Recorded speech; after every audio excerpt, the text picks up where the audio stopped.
नमस्कार।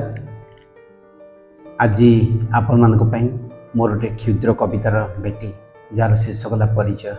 ये परिचय कविताटी मु मोर ससुर स्वर्गत कैलाश चंद्र दासंकर देहांत समय लिखी जोटा आज आपण मान सामने मु कहवाक जाऊँगी।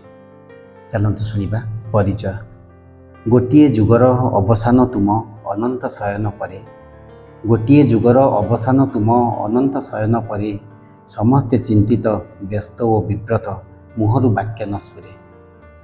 स्नेह डोरी केमिति बांधिल से गंठी तो खोलु नाही, स्नेह डोरी केमिति बांधिल से गंठी तो खोलु नाही, नोइले चितारे करिमु समाप्त दंडे पड़ी थांती सोई। एकांतरे जेबे हृदय को पचारे ए रिश्ता जोड़िलु काहीं, एकांतरे जेबे हृदय को पचारे ए रिश्ता जोड़िलु काहीं, एते लंबा पथ अतिक्रांत पाई साहस मो जुटु नाही।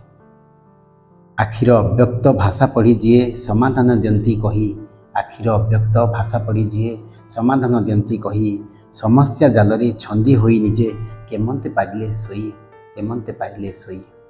कांदे बारवाटी कांदे क्रीड़ा प्रेमी, कांदे बारवाटी कांदे क्रीड़ा प्रेमी, आत्मा को हरई आजी निष्प्राण ए तनु दुर्दिन रे आम परिचय गला हजी, परिचय गला हजी। धन्यवाद।